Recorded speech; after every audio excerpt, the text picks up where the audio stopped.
Assalamualaikum warahmatullahi wabarakatuh. Salam guru hebat. Bapak Ibu guru se-Indonesia dan setanah air. Pada kesempatan kali ini saya akan membahas tentang seri pelatihan non-teknis adaptasi teknologi. Pada episode pertama yaitu tentang resilience atau tangguh dan teknologi. Pada bagian pertama di sini adalah data pribadi. Nama lengkap Titi Nurhayati SAG, pengampu mata pelajaran Bahasa Inggris. Kemudian pada bagian kedua yaitu tentang rencana umum. Di sini praktek e-learning saya sekarang berada di tingkat substitution. Mengapa memilih ini? Karena teknologi baru yang digunakan untuk kegiatan pembelajaran yang sama persis dengan ketika teknologi tersebut belum diadopsi, sehingga tingkat berpikir yang dituntut dalam belajar setelah belajar masih mengingat dan menghafal. Kemudian tingkat yang ingin saya capai dalam pembelajaran e-learning adalah repetition. Repetition adalah pemanfaatan teknologi baru untuk kegiatan pembelajaran yang tidak mungkin bisa diselenggarakan tanpa teknologi baru. Tingkat berpikir yang dituntut dalam belajar adalah setelah adopsi, yaitu berpikir strategis tentang materi ajar dan berpikir strategis dalam menerapkan materi ajar tersebut. Kemudian pada bagian ketiga yaitu tentang rencana praktik e-learning. Nah, kita lihat ya. Di sini saya menggunakan naskah kerangka SAMR sebagai alat bantu saya dalam praktik e-learning. Pada mata pelajaran Bahasa Inggris, kemudian topik pelajaran yaitu narrative text. Praktek e-learning sebelumnya, di sini saya memilih substitution ya. Di sini ada 5 langkah yang saya terapkan. Yang pertama, menggunakan WhatsApp untuk ceramah. Kemudian yang kedua, materi ajar mengambil dari buku praktek bahasa Inggris LKS.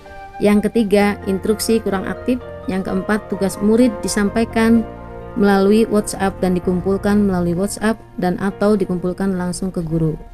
Yang kelima, yaitu aplikasi digunakan WhatsApp sering, Google Classroom jarang atau hampir tidak pernah digunakan, dan Google Formulir.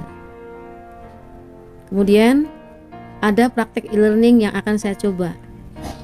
Di sini saya akan menjelaskan tentang praktek e-learning yang akan saya coba. Di sini menggunakan beberapa kegiatan. Kegiatan yang pertama, peserta didik menyimak, mengamati gambar, menggali informasi, dan memahami dari tayangan video tentang legend story. Kemudian yang kedua, yaitu peserta menjawab pertanyaan melalui Google Formulir. Kegiatan ketiga adalah peserta berdiskusi dan tanya jawab dengan narasumber melalui Google Form dan Microsoft Teams. Kemudian kegiatan keempat yaitu peserta mereview hasil dari kegiatan pertama. Dan yang kegiatan kelima adalah peserta mengirimkan dan melaporkan hasil kegiatan 4 dalam bentuk video, kemudian menggugah video tersebut. Kemudian ada sasaran tingkat berpikir pada murid yang ingin saya rangsang pada murid tersebut, yaitu berpikir strategis tentang materi ajar dan berpikir strategis dalam menerapkan materi ajar tersebut. Kemudian aplikasi yang saya gunakan untuk mencapai tingkat berpikir tersebut adalah melalui YouTube ya. Kemudian gambarannya adalah yang pertama, pemberian salam dan mengajak peserta didik untuk berdoa sebelum memulai pembelajaran. Kemudian yang kedua, pembelajaran tentang aturan main dalam belajar tentang legend story. Yang ketiga, membagikan video yang terdapat pada channel YouTube. Yang keempat, siswa menyimak sambil melakukan absensi, bertanya, menjawab pertanyaan, mengomentari, dan sebagainya melalui chat YouTube. Yang kelima adalah dari menyimak, mengomentari, bertanya, dan menjawab pertanyaan, siswa membuat laporan hasil belajar yang kemudian direkam video, lalu laporan dalam bentuk video tersebut diunggah ke channel YouTube dan teman yang lainnya mengomentari. Kemudian pada bagian keempat yaitu panduan resiliensi.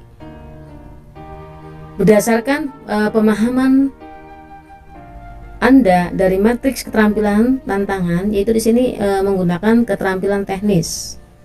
Yang pertama, menguasai teknik menggunakan aplikasi teknologi atau YouTube. Dan yang kedua, menguasai teknik pengambilan video. Kemudian yang ketiga, menguasai teknik editing. Dan yang keempat, menguasai teknik uploading. Kemudian keterampilan apa yang Anda perlukan? Keterampilan di sini yang saya ambil adalah pedagogis. Cukup dikira-kira saja atau rujuk dari metrik keterampilan dan berupa tantangan. Nah, tantangannya di sini adalah yang pertama, menguasai teknik membuat atau menulis skenario pembelajaran secara virtual. Kemudian yang kedua, menguasai teknik mengkondisikan siswa untuk mengikuti pembelajaran secara virtual juga. Kemudian yang keempat, menguasai teknik menyampaikan materi secara jelas. Di sini materinya tentang naratif teks. Kemudian yang keempat adalah menguasai teknik memberikan pertanyaan tentang naratif teks itu terdapat pada legend of story. Kemudian tantangan yang saya nanti adalah hal-hal yang membayangi dan perlu dihadapi. Yang pertama, pengambilan video atau syuting dan editing, karena ini memerlukan waktu yang cukup lama dalam pemikiran secara serius. Mengapa? Karena belum terbiasa dan masih perlu belajar dan belajar. Kemudian yang kedua adalah apakah murid bisa dikondisikan dengan mudah? Hal ini perlu ada persiapan yang matang. Kemudian cara saya mengatasi tantangan tersebut adalah dengan melakukan persiapan yang matang. Di antaranya adalah satu, menyusun skenario pembelajaran tentang naratif teks. Kemudian yang kedua, menyusun skenario video pembelajaran tentang legend of story pada materi naratif teks. Kemudian yang ketiga, mengkondisikan siswa terlebih dahulu atau sebelum pembelajaran. Dan yang terakhir, harus bisa memotivasi siswa agar siswa mampu untuk membuat laporan atau review dalam bentuk rekaman video tentang naratif teks pada legend story. Demikian yang bisa saya sampaikan. Ayo kita semangat dalam belajar ini. Semoga bermanfaat. Salam guru hebat dan sehat semuanya. Terima kasih. Wassalamualaikum warahmatullahi wabarakatuh.